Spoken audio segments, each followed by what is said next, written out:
Welcome to the Experience Podcast. My name is Dennis, and with me today is... My name is Neil Miller, and our guest is...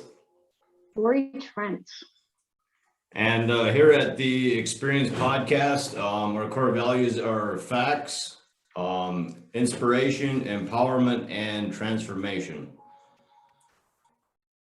So That's our core values. So we'll get started, and we'll just let you get started. Your background, where you're coming from. Let you begin and tell your story of where you're coming from and your relation to us, just kind of your background story. Okay, where I am coming from. Well, growing up Amish, I am cousins to Dennis and Neil, and moved all the way from Indiana to Texas. It has been 8.5 years, and I love Texas. I got here as fast as I could. So growing up, I don't know, where do I even start? Growing up Amish with a single mom, I was raised very frugal. I was taught how to handle money, not to go wasting money, not wasting food. I was taught a lot of really good things. Hard work, work ethic. That is probably one of the biggest things that she could have ever taught me. Nothing is handed to you. You have to work for it. At 9 years old, I was selling door to door because I wanted things my mom couldn't give me. And so I figured I might as well go work for it. And I would take my bike. I probably biked, I don't know, 2-4 miles around, and would go take orders for greeting cards and gift wrap. And what else was in there? Just some little like gifty stuff. Okay. And I would earn things by doing that. So people would pay me ahead of time. I would pay for the item. It would get delivered to me. I would go deliver it to them. So that was a lesson in people have to trust you to give you their money. And you better do what you said you would do. Because if you don't, you're going to lose business. Period. End of story. So that was fantastic. And I've been in sales ever since, really. That's fairly young. It was. But I believe we are all in sales in some way, shape, or form. People say they don't like sales, but we sell ourselves to our spouse. We sell ourselves to customers. You sell yourself to friends by being their friend. We are all in sales. It's not just taking money from someone. That's not the only way sales is. So anyway, coming to Texas, I gotten married, and by the time I got down here, I sold my home, moved down here, moved 1,200 miles away from everyone I knew because I trusted him. I trusted he was going to take care of me. How old were you at this time?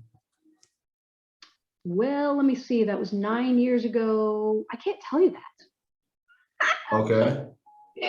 No, let's see, 9 years ago, 8.5 years ago. I'm 43 today. So whatever that is, I don't know, 30 something. Okay. But when I moved down here, I find out 3 weeks after the fact that my husband was not who he had said he was.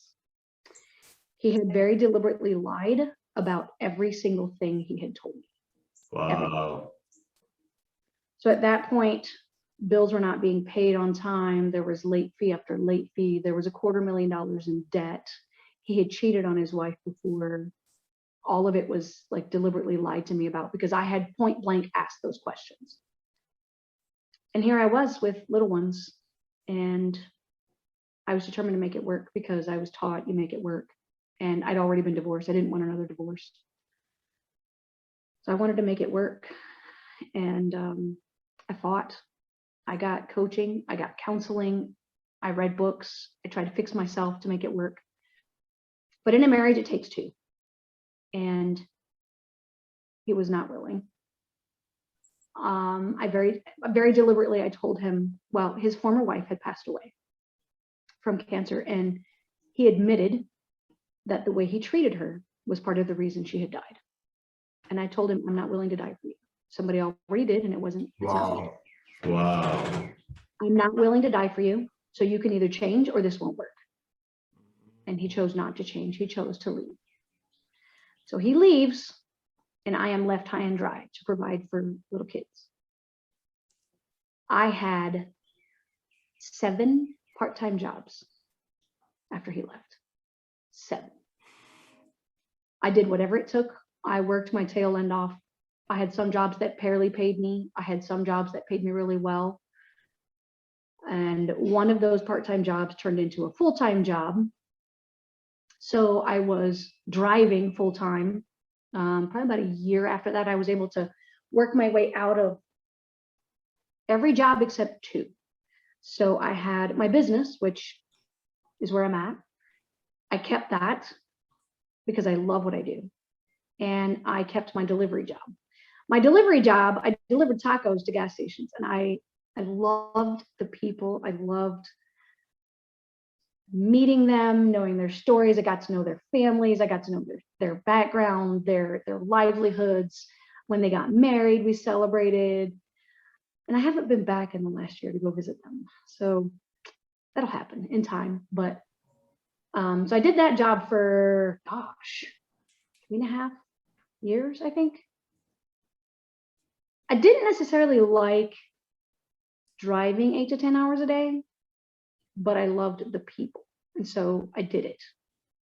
Loved the flexibility of my job. I've always been a business owner mindset. Like, I don't want to be told I have to be in there at 5 o'clock in the morning and I have to work till 1:30 and I'm not allowed to speak all day. That's not my thing. I make myself sick doing that. So anyway, he walked away, and I had helped him start a business that failed. After he left, it failed. And he sends me divorce papers. And I said, okay, I will sign your divorce papers under one condition. Because I had already started. I said, you have to put a clause in there that you give up any rights to any money from any business created before, during, or after this marriage. Because he had always taken the money that I made. He would always find another bill that I needed to pay because I had made some money. There was always excuses. There was a lot of abuse. There was a lot of, I never had access to money when I was married to him at all. I was able to go get groceries and he would give me the exact amount. And then I have to bring back change. If I wasn't home in 2 hours, he was asking me where I was. Like, it was. Wow. That's It was very not controlling. Very controlling, very. And that was why I wasn't allowed to have access to money. Anyway, I realized during that time that, okay, this isn't the first time I've gotten myself into this situation. So what am I doing wrong? What do I need to change? What needs to change in me to change my results in life? And that's what made me decide to get coaching, counseling. And I started coaching with a lady who, I don't know if I should say names on here, if I should not, but she had helped coach Danny and Hans Johnson. And she had been a coach for 30 some years. She knew what she was talking about. So I was coaching with her and then asked my ex-husband to go with me. And he says, oh, they don't know what they're talking about. Could you elaborate on Danny and Hans Johnson? Oh gosh. Hans and Danny are a phenomenal couple. They went from broke. Danny was homeless, living on the beach, 50 pounds overweight, to they're multimillionaires. They are very well off, but they don't think they're any better than anybody else. And that's what really got me with them. Like, they are just down to earth people. They love people. They love helping people. And that's why they do what they do. Awesome. They don't have to help.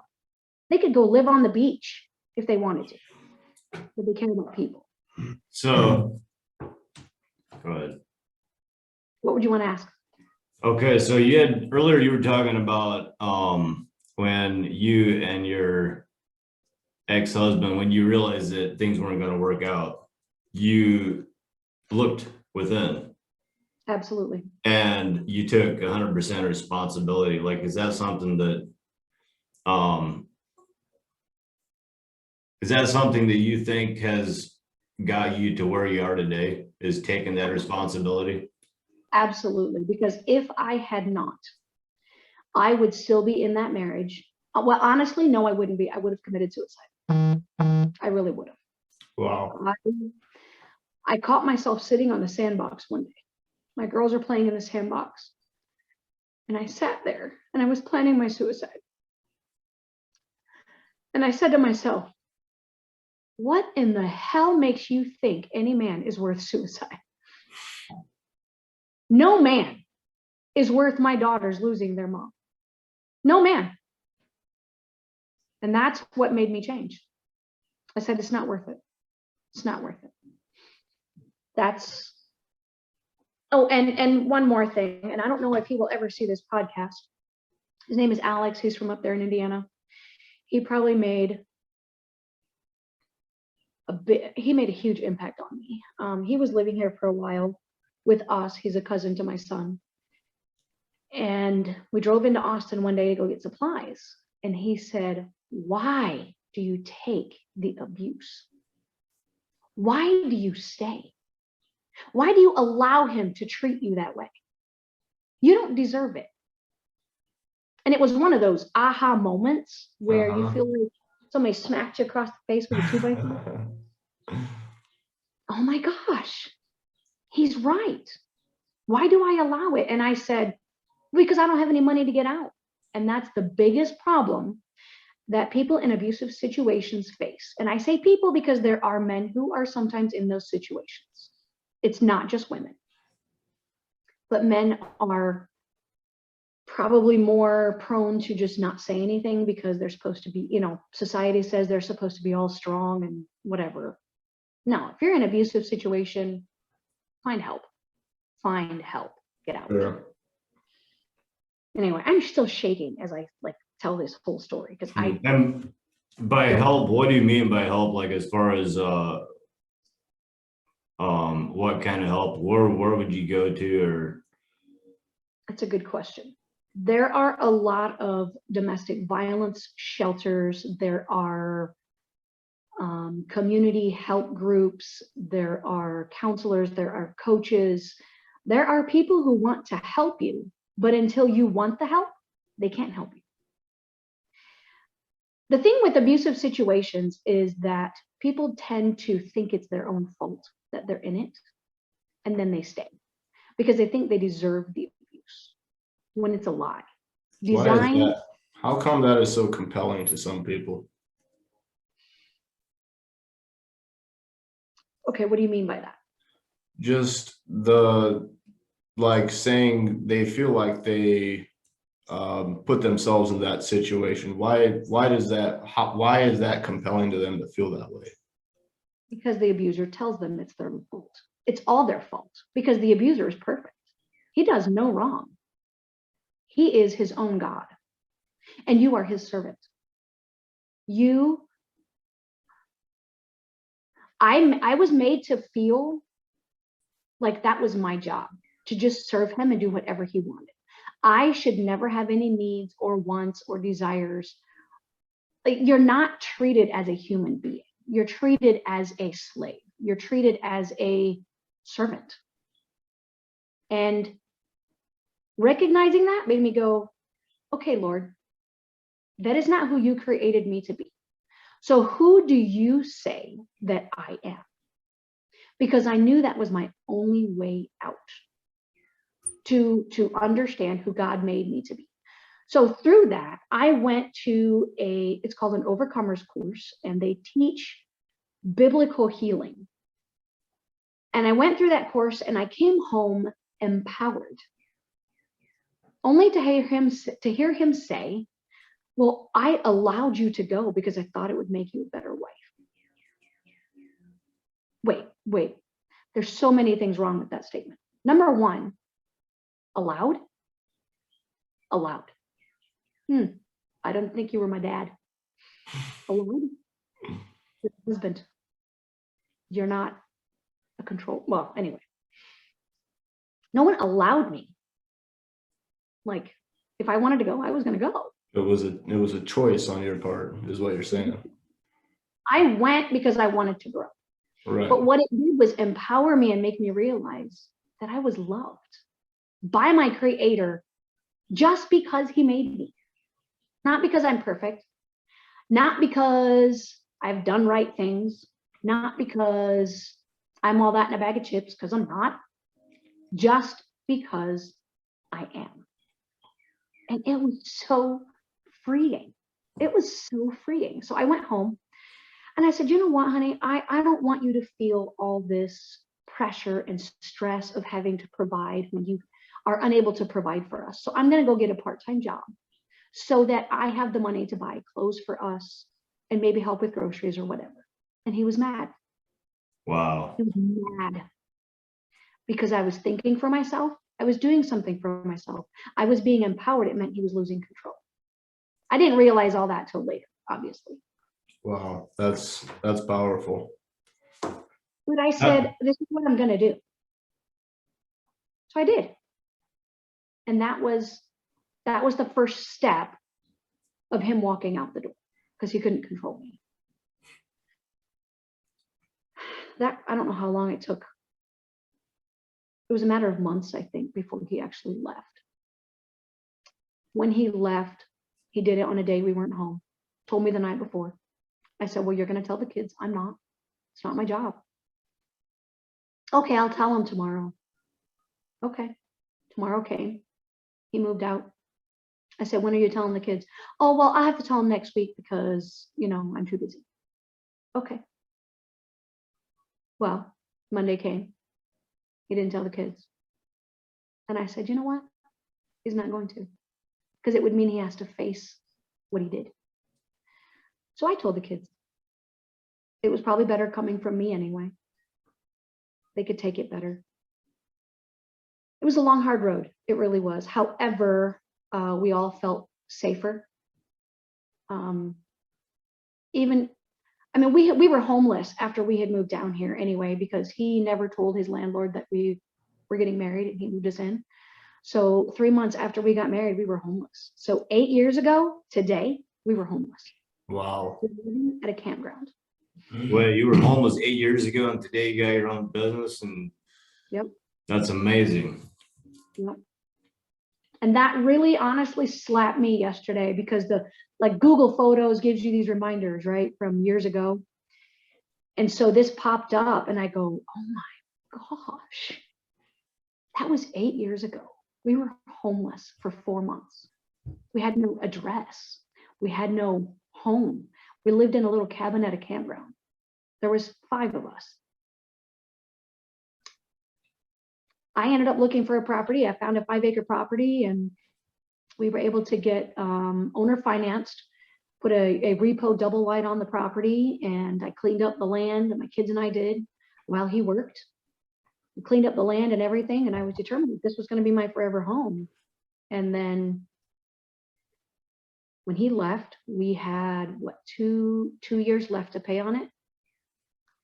By the time I moved, he told me that I'm going to have to start paying the mortgage. And I said, no, you married me. You promised to take care of me.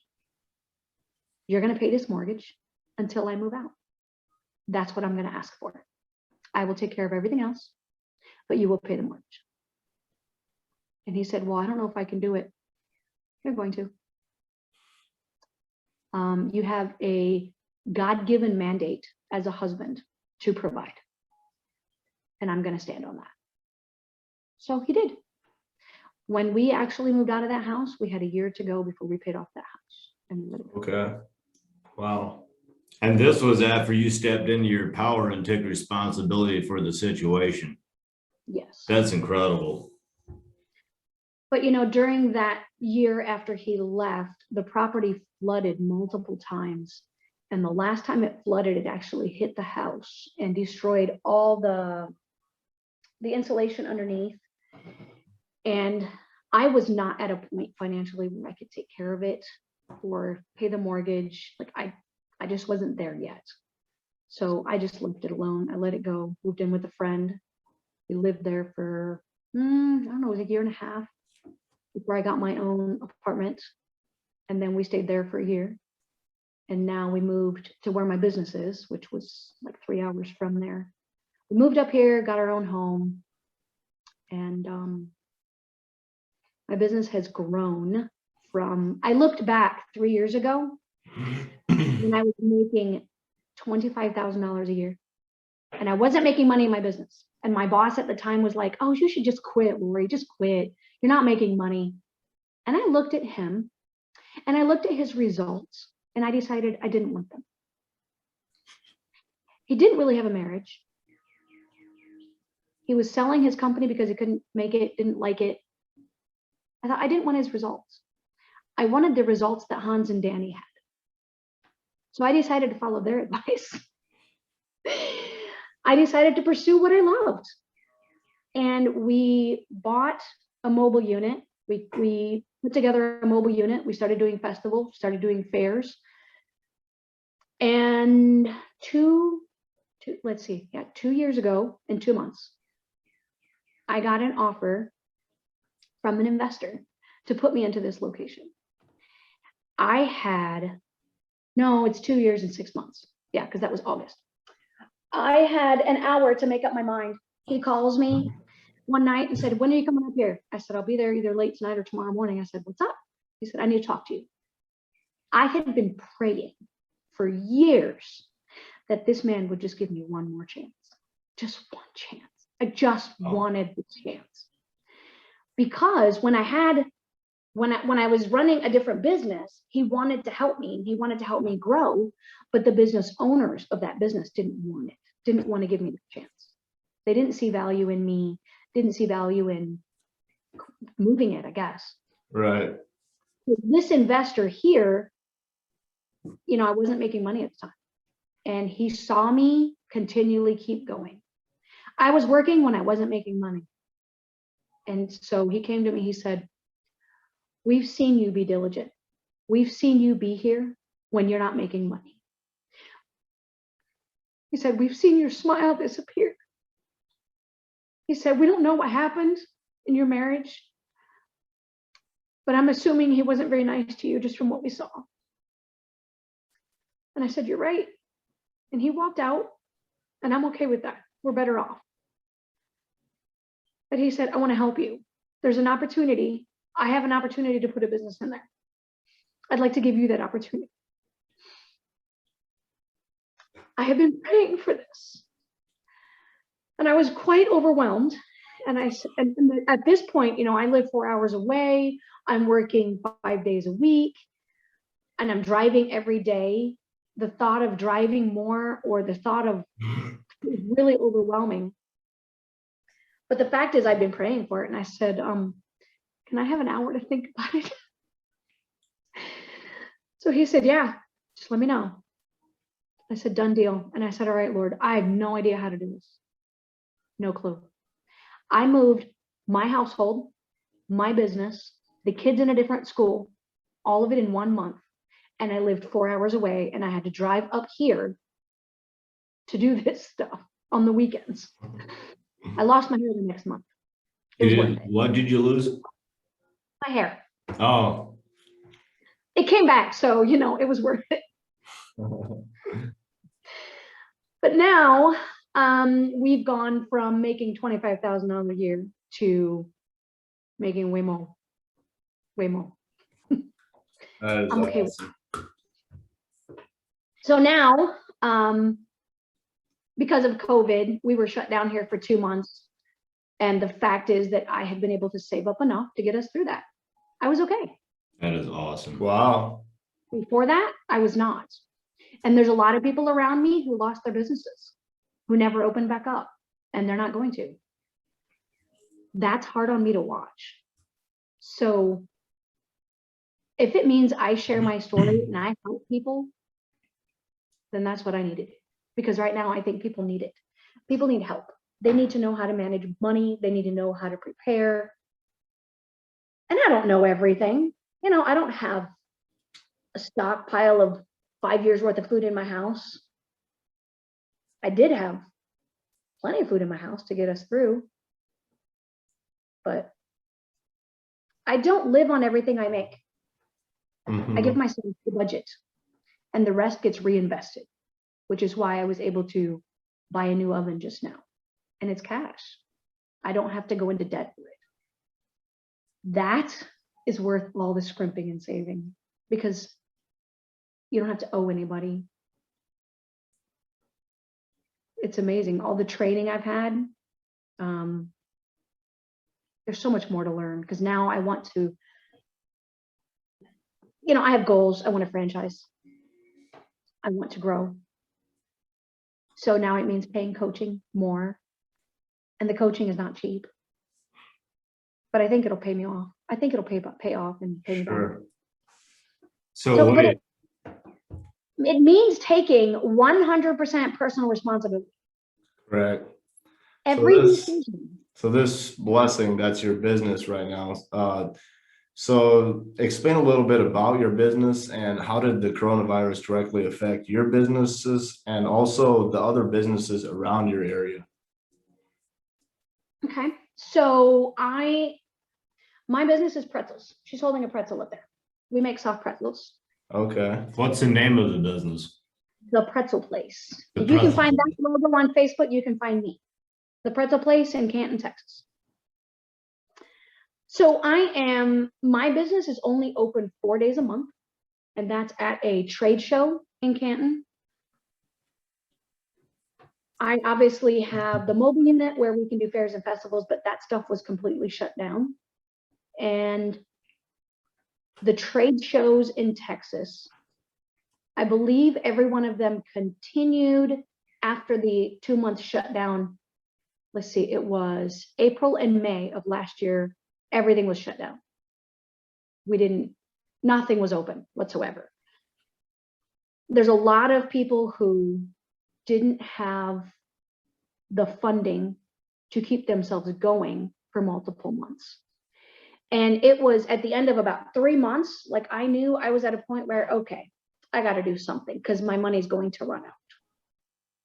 And I called my cousin who lives on a highway. I said, can I set up in your front yard? He said, sure.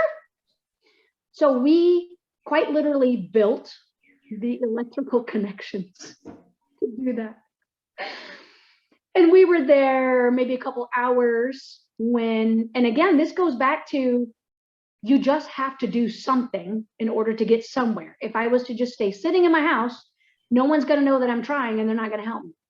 Correct. I just did something. That's a very important point to It take action, to take a first step. Yes. And I had to invest what little money I had left over and create that little location, build another electrical cord, all the way that reached all the way to his house, But that same night, I got an offer to open up at a farmer's market the next day. And I said, well, I have no idea if I can get that done by the next morning, but sure, because I need to. When you just say yes, then you will figure out how to do it because you made a commitment. So I said, yes. I asked my cousin, I said, would you be able to help me set up and tear down tomorrow? Because that's really what I need. Like I need another set of muscles. My kids can help me, but it's a little bit too much for them yet. It's still young. So he said, yeah. So I paid them in pretzels to help me. So they came and helped me set up, tear down, and it went great. So through last summer, that's what sustained me, was doing a farmer's market. And Wasn't that a lot of was, money. how many times a month was that? They are open every Saturday between May and October. And then like they do, let me think, they did a Christmas thing, they did a Valentine's thing this year, a couple times throughout the year, otherwise that they do little pop-up markets or whatever. Okay. So it's not a lot of money, but a lot of events with a little bit of money add up to enough. So I can't look at that and go, well, it's not a lot of money, I'm not going to go do that. No, you do whatever it takes to get through. You just do it. instead of the excusitis. Yep. Because you can make all kinds of excuses. But summer in Texas is scorching. So to set up in a parking lot in August, Atlanta, it's hot. And I'm not gonna lie to you and say I enjoy it, because I do not. I did not want to do that, but I did. I did it. And by the time you're done tearing down at the end of that day, you know, we get in the truck and the girls are helping me. We are beat red in the face because you just spent the last hour in that heat on a parking lot tearing down your equipment. And all you want is AC. Just give me ice, something. But it's worth it. It gets your name out there. I actually had somebody message me one morning on a Friday night. It was late Friday night, like 10 o'clock. And these events were always on Saturdays. She asked me, "Are you going to be there tomorrow?" I said, "Yeah." Just like curious, what makes you ask? And she said, "Well, because I have a whole group of ladies in my neighborhood. The only way we go to the farmer's market is if we know that you're there." That is awesome. What? They do. I'm the reason they went to the farmer's market. Cracks me. I love it. But I'm sure there's other vendors do that have the same thing, because people are loyal to you when they see you out there all the time. Absolutely. And that's what it's the people that make it worth it. My pretzel is just the conduit to reach the people. That's it. So do you have a pretzel with a message? Is that what you're saying? A pretzel. Ooh, a pretzel with a message. That's great. I think you got a very powerful message. Yeah. I love encouraging people. And people ask me, what's my secret? Why is my pretzel so good? And we usually joke around and go, well, you know, there is a powder in it. And we laugh. But the truth is love. And I can pray over my dough and no one knows that they've just been prayed for. They don't know. But I believe it makes a difference. I really do. So the people who make my pretzels, they have to love making the pretzels, or it's just not a good fit for them. And I have a fantastic team. Oh my gosh, I could spend another 30 minutes talking about my team and how fantastic they are. I feel like that concept goes beyond just pretzels, about the people that you interact with and the people that you work with, just having good people to be around overall. Mm-hmm. You're right. You're right. So how did the coronavirus, how did that directly affect your businesses and also the business around your area? So we were shut down for 2 whole months, meaning no one here had income whatsoever. A lot of the businesses ended up shutting down. Some of the smaller, like little pop-up shops, it's not their full-time income. And if they weren't making money at it, we weren't going to continue it. So they just closed down. They didn't come back. Or they went online. A lot of them, I do know that a lot of them went online and started selling online. So that made a big difference. I just got done creating a website. You know, so much is moving online. However, when we opened back up, it blew up. We have been busier here than we've ever been. Because it's an outdoor market, because people didn't have to wear a mask all the time, they came here. Everything else was closed. There's nothing else to do. There's no other venue. There's no other events. So people came from hours away for something to do. Wow. They're sitting in their house. They're tired of it. And is that are businesses and events and things like that still shut down like today, or is that starting to come back? It is starting to come back. One of my friends is doing a market today. It's a festival. Can't remember what it was called. But he's doing a festival about a half hour away. And I asked him how it was, and he said, well, it's about half of what it normally would be. And all the tents are 10 feet apart. But I mean, they're starting to come back a little bit. And the markets, like the outdoor markets, are open. So people can go to these markets. And there's one every weekend somewhere. So these markets have exploded because people, again, don't have to wear a mask because you're outdoors and there's nothing else to do. Now, Good. now when you're talking markets, what kind of markets? What are they selling there? And are they local markets? What kind of markets are these? Trade shows. So because Texas is pretty warm year round, obviously not quite always, but for the most part, it's warm year round and you can do outdoor markets consistently. So there is a trade show in McKinney, Texas. It's called Third Mondays. There's a trade show in Canton, Texas called First Mondays. So it's the weekend before the first Monday of the month. And the third Monday would be the third weekend, I don't even know. It's called Third Mondays. Sure. There is, I know there's some more in Houston. There's Fredericksburg is a really big tourist attraction. Fredericksburg is beautiful, beautiful hill country. And they have a trade show, Fredericksburg Trade Days. I love the feel of that market. They have the old-fashioned tin building, beer garden, music. You can bull riding, like the fake bull thing. The feel of these trade shows, outdoor markets, I think is what draws people. It draws me. I don't know.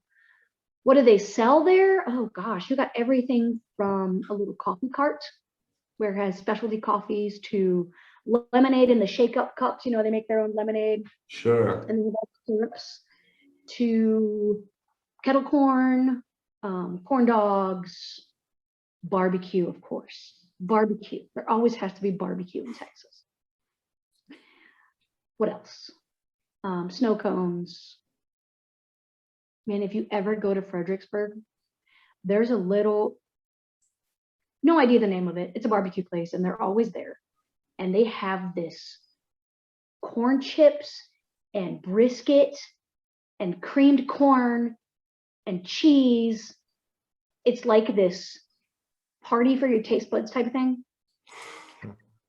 I have to get it when I go there. It's not an option. I don't care if it's my last $8. That's what I'm buying. It's just that good. Awesome. So, does that answer the question? Oh, it does answer the question. Yes. Okay.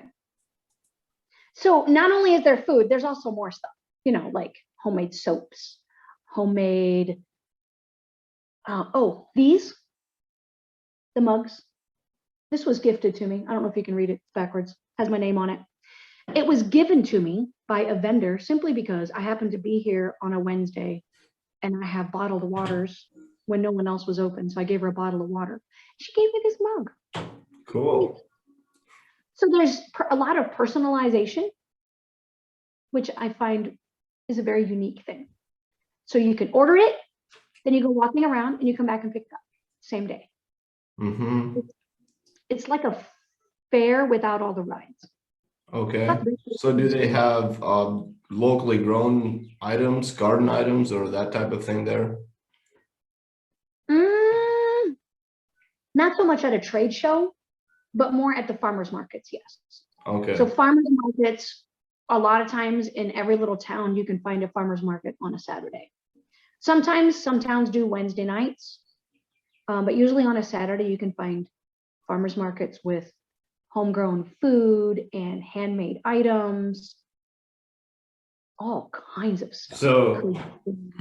So what I'm hearing is that even though they shut everything down, the free market is gonna win every single time anyways, regardless of what they do and what Yes. they want us to do, whatever rules they enforce, we're still gonna barter, trade, do whatever it takes, right?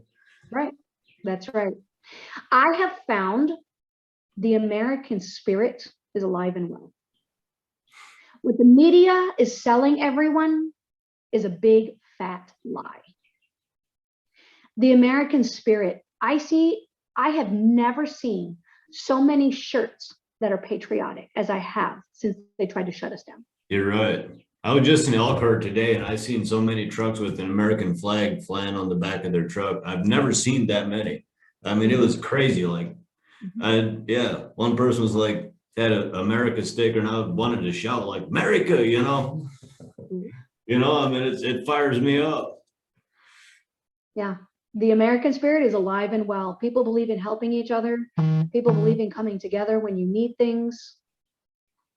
It's very much alive and well. That's it's an very important part to make, because I feel like a lot of people feel like that it is not alive and well just because of this media fear-based stuff that's being posted on the media. I know. If people would shut off their TVs and their radios and their Facebook and their Instagram and their TikTok, if they would just shut that stuff off and go out and meet their neighbors and get to know each other, life would be better. That is what we need. We need to come together. Everyone, everywhere. No matter whether we think alike or whether we think differently. We are all a human. We're a human race, for crying out loud. It doesn't matter, black, white, green, red, yellow. I don't care. You're a human. And therefore, we are one race. I'm not all about this race war. I'm just not. And I think most people aren't. Most people are not. Most people say, who cares? No. Oh, don't get me started on that stuff. Makes me so mad. Let me tell you what I saw last night. Last night, I was at a friend's house. He's black. His best friend's white. I'm white. None of us cares. He hired a chef to make dinner for me for my birthday. These two have been great friends since they were kids. And these two were harassing each other about being black and white. And it was all in fun. Nobody took offense. So my friend, who is black, constantly says, I think I'm the whitest black person you'll ever meet. He's funny. He's great. No offense needed. Sure. We just have fun together. It's just, I don't know. We're the human race. Doesn't matter your color. Doesn't matter where you come from. Because the fact is, if I meet somebody who is here from Africa, I can learn a heck of a lot from them, can't I? Because they weren't raised with entitlement. They weren't raised with all the freedoms we have in America, all the government assistance programs we have in America. They weren't raised with, debt. Maybe they probably weren't taught to put everything on credit cards. We have a lot to learn. And this nation, I think we're spoiled rotten. I feel like we're also learning a lot right now. We are. There's a lot of people waking up and learning a lot, and that's encouraging. Will it be in time to save America? I want our America. I want our freedoms. I want our loving each other and accepting each other, and the freedom to have a business, the freedom to sell and buy and handle. It's a rough subject. On this, so before the podcast, you were telling a story about a 21-year-old that got very empowered. Would you mind relating that story? I don't mind at all. So Wednesday night, I see a post in our county page, a lady asking for someone, just help getting her nephew to his job because he got his first job and she just doesn't want to see him walking if it's raining, because that morning we had powerful rainstorm and we had hail at 6 o'clock in the morning when he needed to be on his way to work. And she said, I just don't want to see him having to walk in that. So we got into a long conversation and she's explaining to me what's going on with this kid. 21 years old, grew up in a home where they don't cook. He was raised with Cheetos, French fries, like that's what they lived on. He's never had a home cooked meal in his life. Was not taught personal hygiene. They have pets in the house and they don't clean up after them, if you can understand what I'm saying. Wow. Did not know how to keep himself clean, had never been to a doctor, never been to a dentist. Did not get to graduate from high school. He was not allowed. They pulled him out at 15. So he wants to get his GED. Does not have his driver's license. Wait, I might be wrong on that one. He doesn't have a vehicle. I'm not sure about the driver's license, but either way, he calls his aunt and says, I want help. I want to change my life. I want a job. I want to be a cop. I want my GED. Would you help me? And she said, of course. And she was a single mom. She raised her kids. So she took him in. She provided for him. She got him to the doctor, got him to the dentist, got him cleaned up,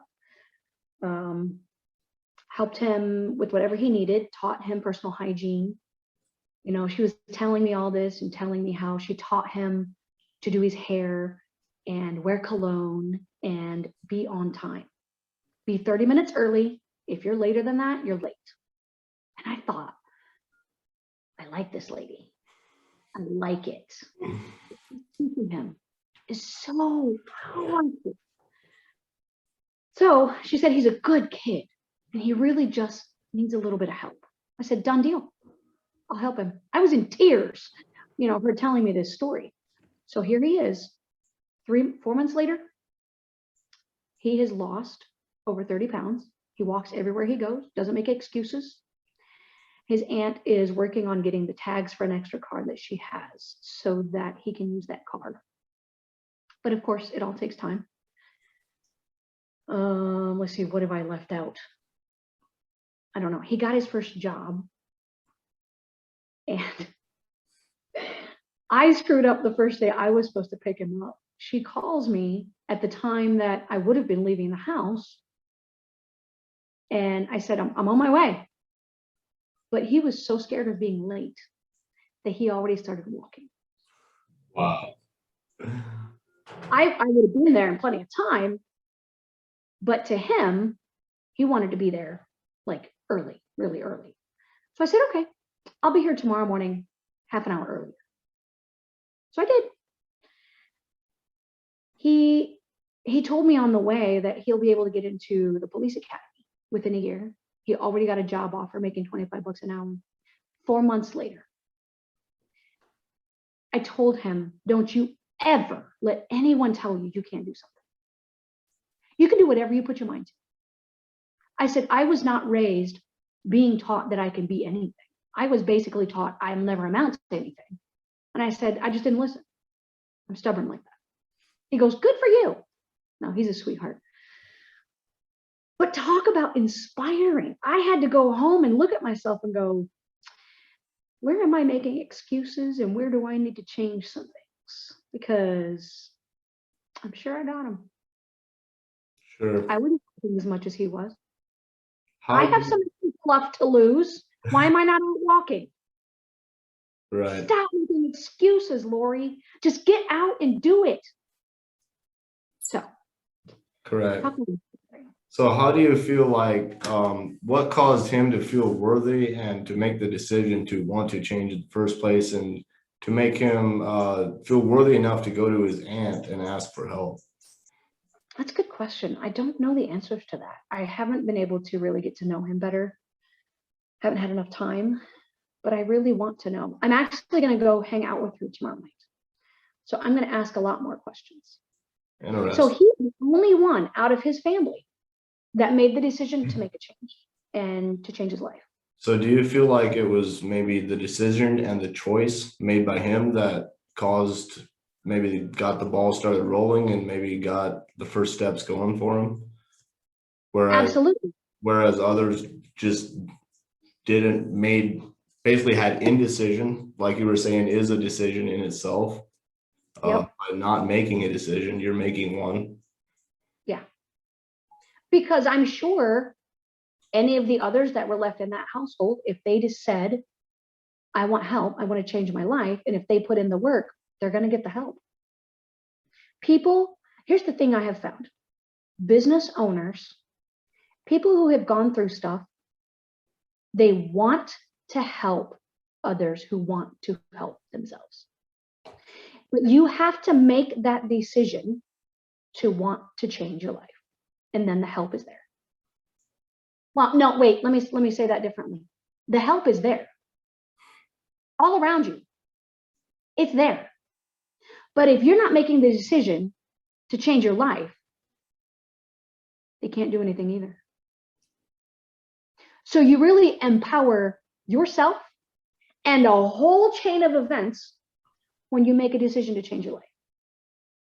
It really does. And that all begins with taking responsibility Mhm. for every single thing in your life. Yeah. That's powerful. That's very powerful what you just said. It is very powerful. When we take responsibility is the only way and the only time we can change our own lives. And you know what? I could sit here and go, oh, I'm comfortable. I make enough money with just this one income. It's no big deal. How is that helping anyone? It does. That's Well, would that not be very selfish? So, okay, so I want to bring something up here. It selfish, and I think another way of looking at it would maybe be self-service instead of service to others. And correct. so what are your thoughts on those two? And is self-service, is that a good thing? Is service to others? How do they compare and differ? There are times we have to take care of ourselves, yes. And I did take the whole last year, because life changed so drastically and I had to bring my girls home. I'm homeschooling them now. So I had to take time to go, okay, I got to get my bearings here. Like, my health needed to be taken care of.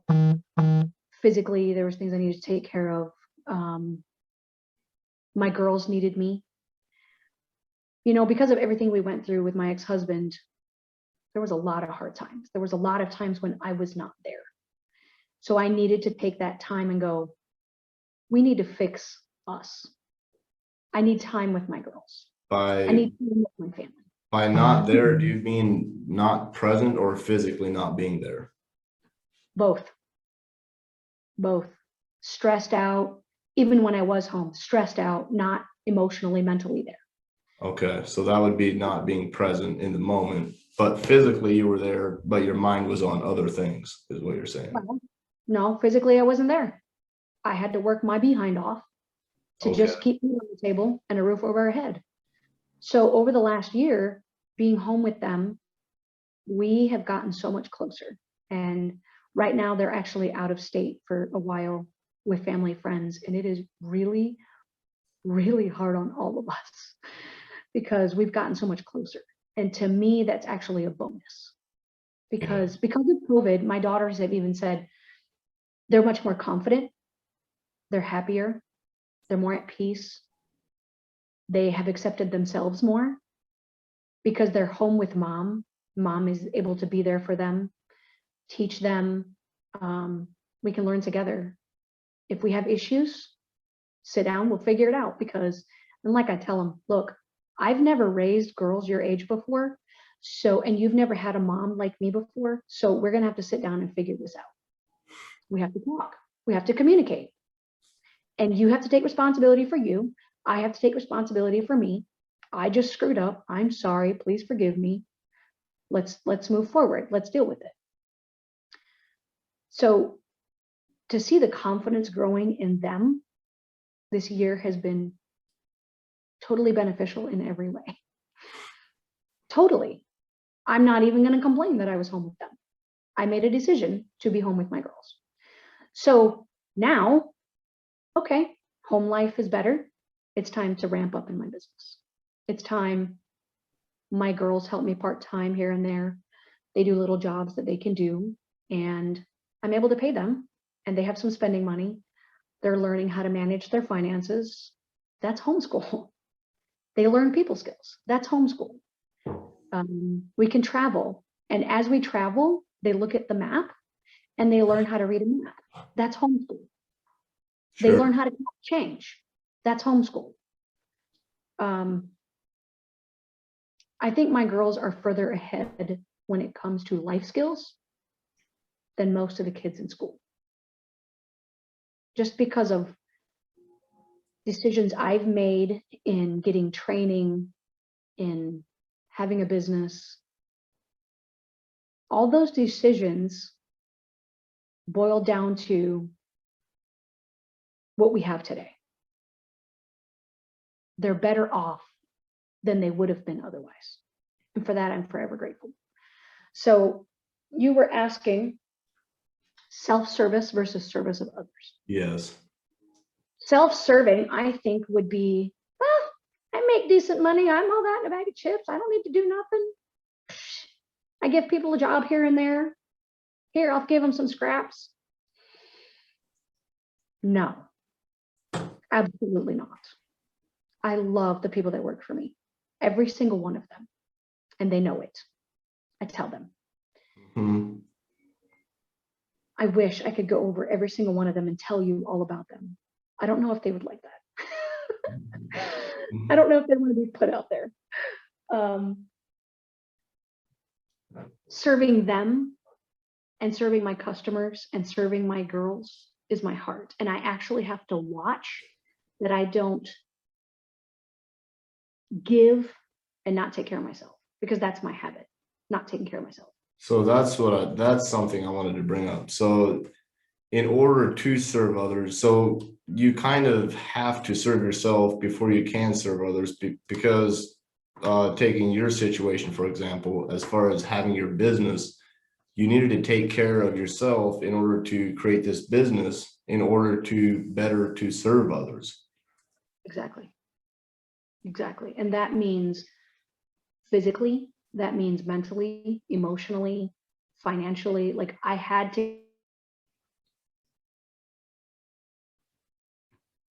get my life in order. And it's an ongoing thing. Sure. Did that just got a phone call? Sorry. So yes.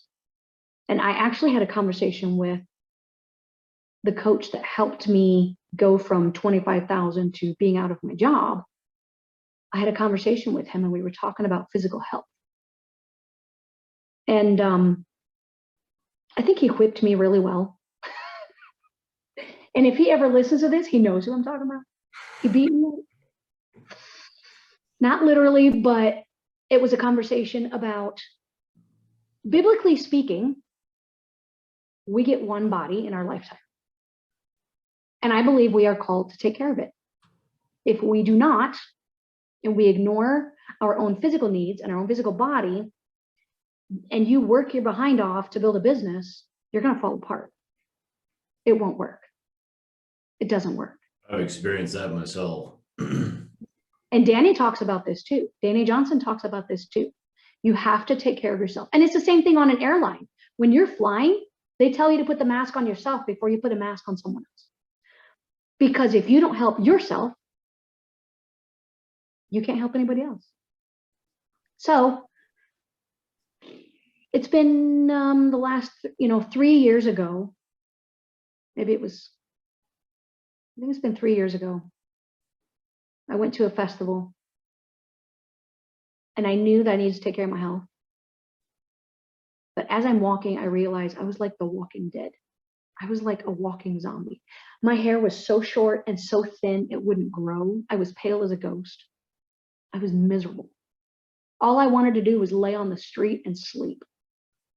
And I thought, I'm done. That's my rock bottom. I walked into a nutritionist. And I have not told people this, but she basically told me, you either take care of yourself or you're literally going to die of a heart attack.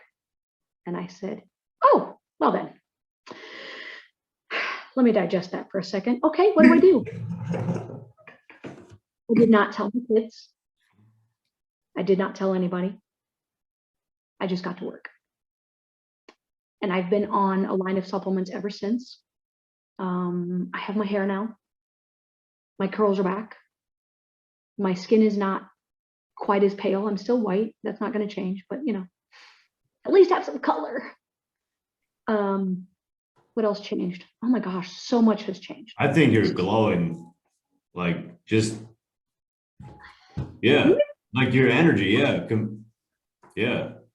Yeah, I'm happy. For the first time in my life, I'm happy. And you know what? I'm single and it's okay. I'm good. And you know, all that happened is because you took responsibility. You're Right. right. You're right. Yep. Did it happen or was it a creation? Ooh, it is definitely a creation because I had to take all the steps to create this life. You know, when people hear that I have my time freedom because my business is open 4 days a month, they go, "You do what? What?" I said, "Yeah, I designed my life to be this way. I really did. I wanted to be a mom." And you know, I could have gotten married and stayed there and been home with my kids. Would I have been happy? No. Would it have served anyone? No. Because that was misery. He didn't empower me to be a mom. He controlled me. So now I wholeheartedly believe that God helps those who helps themselves. And because I prayed, because I took action, I am where I am. I'm not all that in a bag of chips, and I don't think I am.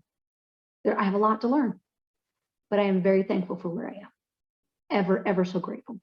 I wake up every day, and I don't have to wake up at 5 o'clock in the morning, and I celebrate. I love it. I don't like mornings. I don't. I can sleep in until 7 o'clock if I want to. So I can get up if I want to and go take this young man to his job because that motivates me. But I'm not doing it because I have to. I'm not doing it because my boss says, "You know what? I'm going to chop your income if you don't." And had you not done those, taken responsibility, you wouldn't be able to do these things with, Yep, that's right. So could we talk a little bit about the weather as far as Texas and how that affected your area, directly your area, and then also maybe how it affected other areas of Texas? Sure. All I can tell you is what I know. For us, that ice that came through, we did not lose power. We did not lose water other than about 6 hours. And I don't really understand what happened with that. The water shut off. But the fact is that I had all these gallon cans and I said, "Well, looks like we're gathering snow. We're going to melt snow. That's all we got. We do what we got to." So we took turns getting snow, melting snow on the stove just to be able to flush a toilet. We had water to drink because we have a artesian well that is close to us and we always go fill up water anyway. So we always have well water to drink. The cold was a whole new thing because when you're up north, when you live in Indiana, you're prepared. You have winter coats, you have boots, you have ice scrapers, you have snow plows. We had none of it. Wait. I have multiple hoodies, and that's what we did. We layered up. One of us has a winter coat. No ice scrapers. So what temperature was it at this point? Oh gosh, it went down to, what did she say? -8? -8. It was -8 in Texas. -8. Oh my goodness.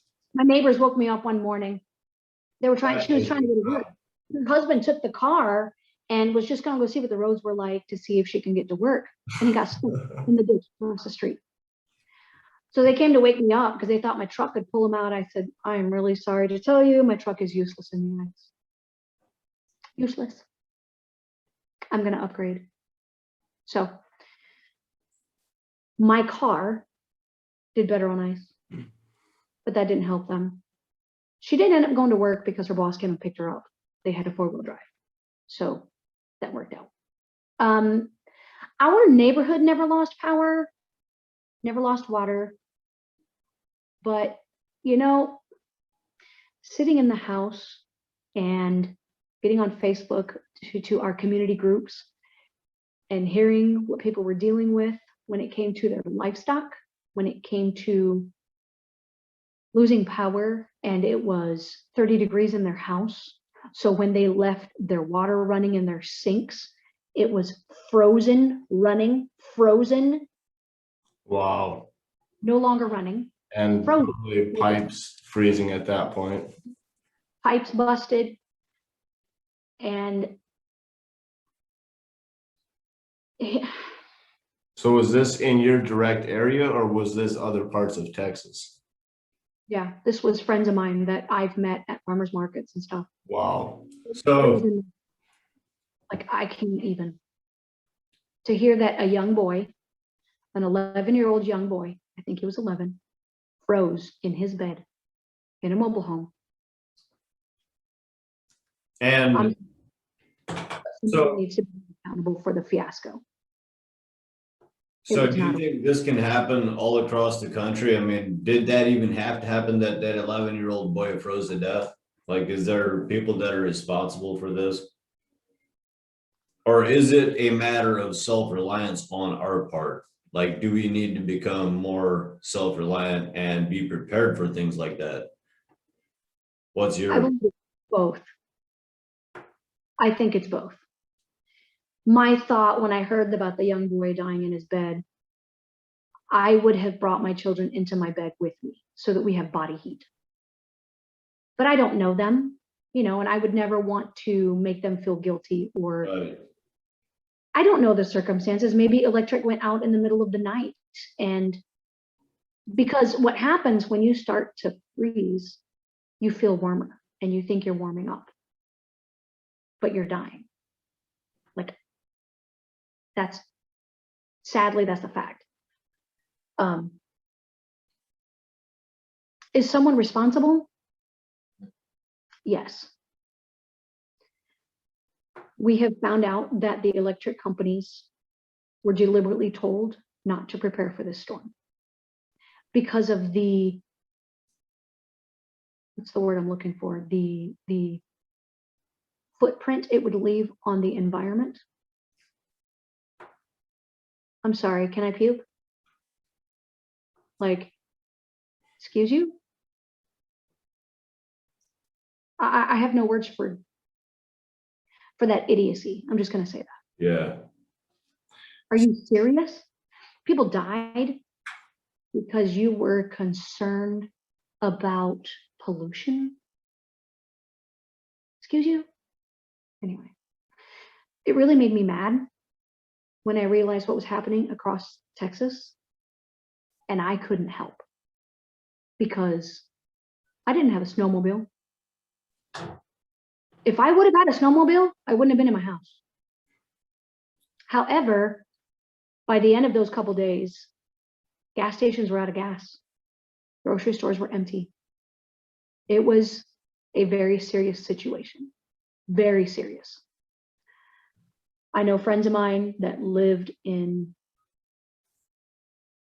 I can't even think, not Frisco. I can't think of the name of it. 3 hours away from me, towards the south. They were quite literally out of water, out of food, grocery stores, gas stations. It was a very serious, very dangerous situation. And Blessings of Hope in Pennsylvania, I believe, sent 8 or 9 semi-truck loads of food and water. That's incredible. It is.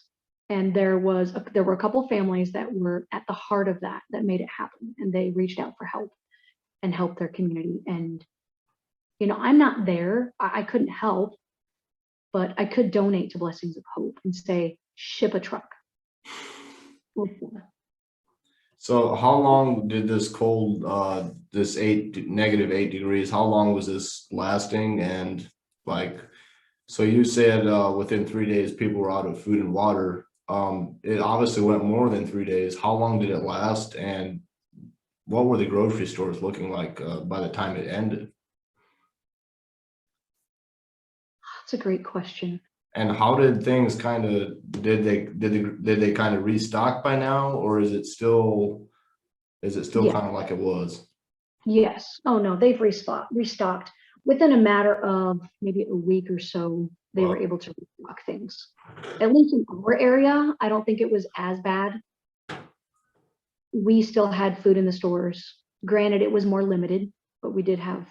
Brookshire's grocery store is amazing. HEB is amazing. Like they got trucks in as fast as possible. They helped. They are very much servant. They have a very servant attitude, I guess. It's not about themselves. It's about serving their communities. And so I felt like they did amazing throughout it to restock, make sure people have stuff. And at one point, get this, HEB had their power go out in their store and people were lined up. Like, I think if I'm not sure the timeline, but I believe this is right after it all happened. But they had, after or before, whatever, lines of people were lined up to buy groceries and they lost their power. They told everyone, just take it and go. Just go. Really? Wow. That is HEB. That's incredible. How long did this last? Oh, I'm not good with dates and timelines. Sure. Just a general. 4 days, maybe? Okay. Because the night when it got really, really frigid, our power flickered a couple times, and I told my girls, that's it, we're shutting down rooms. We shut down one entire side of the house. They slept in the living room. We brought the dogs in. The neighbor dog, we brought him in because they didn't have a place to put him. We brought the dogs in because they're not used to it. They will die. They can't. Absolutely. So it was 3 days. I think the fourth day, I finally said, okay, it's warmed up a little bit. Like it's to the point where it was 35 degrees. I said, you can go to your rooms. We can open up that side of the house. The dogs can go outside for a while. You know, we still brought them in at night. But the -8 was that was like the coldest it was. And I believe that was only one day when it was -8. It was 0, you know, other days, but not -8. That was just the one time that was like the lowest. Sure. But I'm sorry, but our blood ain't used to this. Not anymore. No. You guys can keep it up there. We don't want it back. We're liking the springtime. Right? It's beautiful. It is very. Absolutely. Did I answer your question? You did answer my question, yes. Anything else you want me to talk about? I got a lot of stuff that I would like to talk about, but I think we're probably close to the time. And I'm sure, I mean, you're celebrating your birthday, so you probably like I didn't even know it was your birthday today, else I would have probably asked you to come on at a different day. So I really Oh, no. appreciate it. It's fine. You know what? I decided to celebrate my birthday by sharing my story. Just maybe it can make a difference in someone else's life. Absolutely. Maybe. And I would love to hear from anyone if it did impact them, if it somehow made them realize that they can do more than what they are doing, or that they have more power than they believe they do. I've read this quote so many times. When people are afraid, it's not that they're afraid of failing as much as they are afraid of succeeding. I don't know if that's true across the board, but I believe it's true for me. Fear of success. And I decided no more. Because if God created us to do something and we play small, we are not serving anyone. Right. So I'm just going to go for it. Fail or succeed, whatever. I'll have fun doing it. Absolutely. And we do have a lot of fun in here. Sure. We do. One of my requirements when I hire someone, they have to have a sense of humor. Oh, yeah. That's It's a- great. That's awesome. Oh, and I have to tell you, there's a young lady that's working for me. I won't say a name, I guess. I don't know if they want to be on or Sure. whatever. She only has one arm, use of one arm. Wow. She was in an accident when she was 19 and it severed a nerve to her left arm. So it's always in a sling and she only has use of one arm. When she came to me, I hired her for one specific job that she can do with just one hand. And it wasn't working well. And I said, I don't know if this is for you. Because I said, it takes somebody being very aggressive to do this job and do it effectively. She took that as, what do you mean? I said, well, you have to get out there and you have to really talk to people. Like you're the face of the business. That's what it takes. I said, I don't know if it's something you want to do. Give me that plate.